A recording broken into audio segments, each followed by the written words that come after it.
Hallo, ich bin der Manu Schad von SWD Sports. Heute Technik.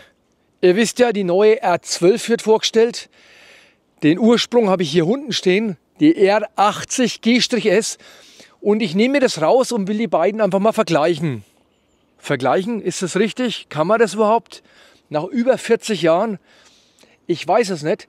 Aber das Team rund um die Carina, die das Motorrad entwickelt hat, die haben einfach versucht, auch die Optik des Motorrades komplett an diesem wunderschönen Ursprungsbike auszulegen. Die R80 G-S war also der Vater der R12 G-S. Ich tue mir mit G-S noch ein bisschen schwer. Und ich finde, das ist jetzt der richtige Moment, wo man einfach mal sagt, wir tun mal so schauen, was sich da in den letzten 40 Jahren getan hat. Gehen wir mal von dem Baujahr her, also vom Baujahr 1980 bis 87, so heißt es, sind die G-S-Modelle gebaut worden.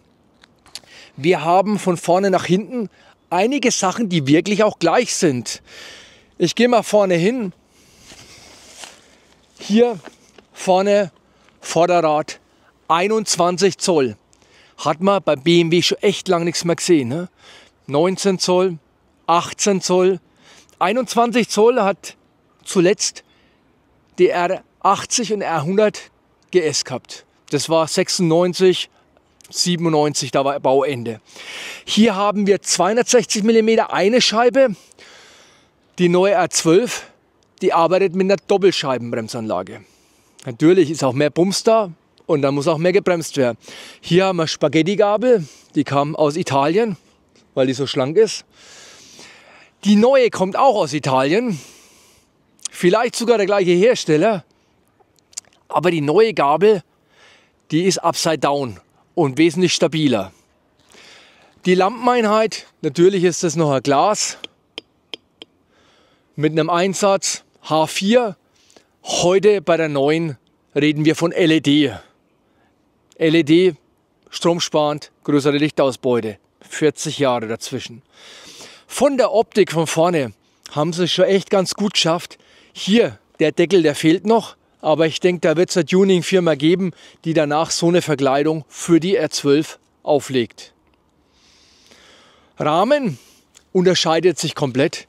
Hier haben wir einen Doppelschleifenrahmen und die R12, die hat schon so was richtig Geiles. Der sieht schon so nach Gitter aus, ist so ähnlich aufgebaut, ist so eine Mischung zwischen dem HP-Rahmen und der R90-Rahmen. Ist, denke ich, auch sehr gut geländefähig. Im Rahmen stecken hier 800 Kubik mit 50 PS, die auch wirklich auf dem Prüfstand immer 50 PS waren, während wir bei der R12 mit 1170, also 1200 Kubik auffahren. Leistung 109 PS bei der R12. Ja, das ist schon ein Riesenunterschied, deswegen auch die stärkeren Bremsen. Was merkt man davon im Fahren? Was meint ihr? Ich sage euch, die Boxer, die haben richtig geiles Drehmoment und die lassen sich sehr gut fahren und die machen auch richtig Spaß. Und da ist auch Lifestyle dabei beim Fahren, während so ein neues Motorrad einfach funktioniert. Und man muss einfach wissen, wo man hin will. Funktion kann auch schön sein. Da ist die Charakteristik einfach nicht so da. Es ist dieses, ich habe ein Abenteuermotorrad vielleicht nicht so da, aber ich drücke auf den Knopf und ich habe auf Anhieb auch Leistung, funktioniert, kein Ruckeln, kein Choke, kein Kaltstart, kein Vergaser, sondern Einspritzanlage. Tank. Beim Tank ist auch, finde ich, das Hauptaugenmerk, wo sich die beiden Motorräder wirklich so gleichen im Design.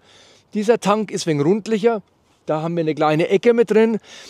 Bei dem neuen Tank ist es ein bisschen eckiger geworden als hier, aber vom Design her ist es wirklich gelungen. Also ich finde die R12 wunderschön.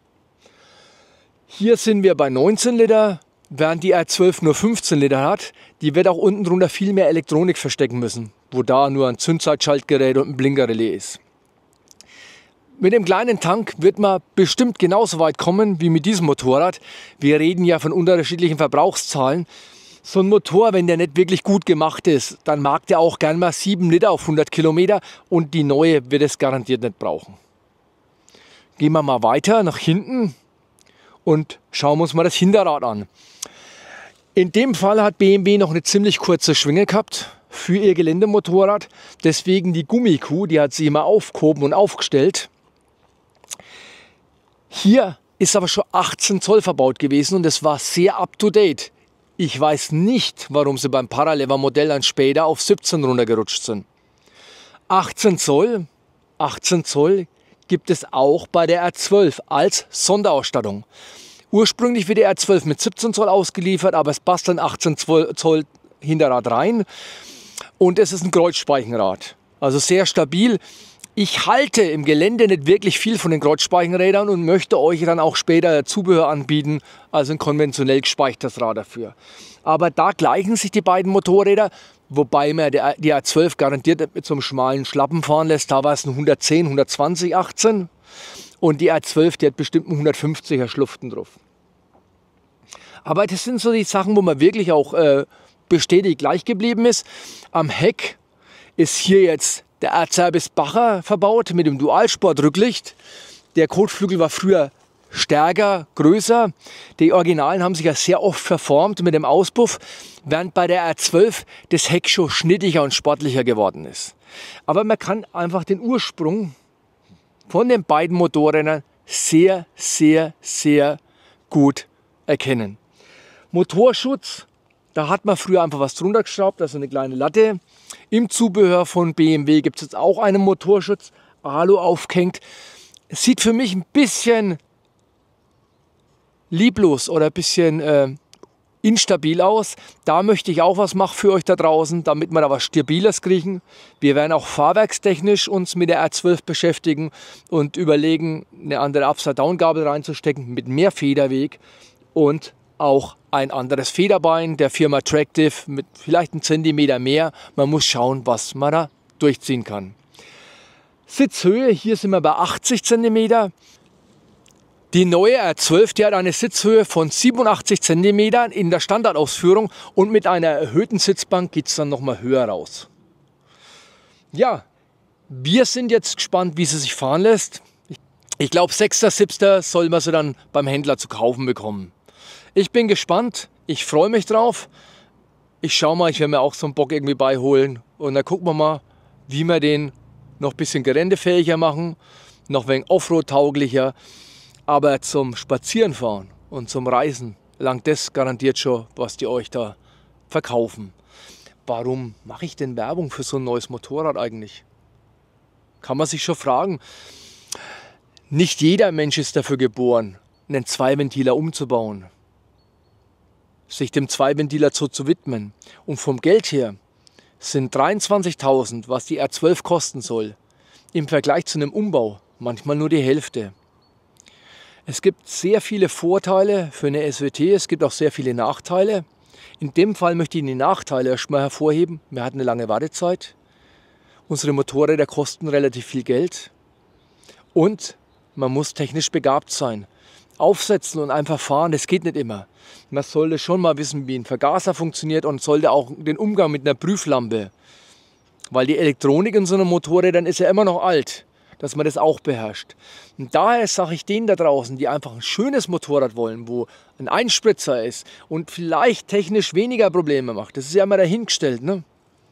Aber die den Service-Stecker mögen, die sollten sich nach einer neuen umschauen. Und jetzt ist der Moment gekommen, wo so eine Art Revival für so eine, es ist keine HP2 und beschimpft mich jetzt auch nicht, aber es ist so eine kleine Revival für die HP2 entstanden. Euch da draußen danke ich jetzt fürs Zuschauen. Ich hoffe, euch hat das Video gefallen. Wäre total cool, wenn ihr das teilt und liked. Ich möchte da echt mal einen Haufen Views drauf kriegen. Liked uns, die Firma SWD Sports, in Instagram, Facebook, TikTok oder wo auch sonst. Macht die Glocke an. Bis bald. Euer Manuel Schad von SWD Sports. Ciao.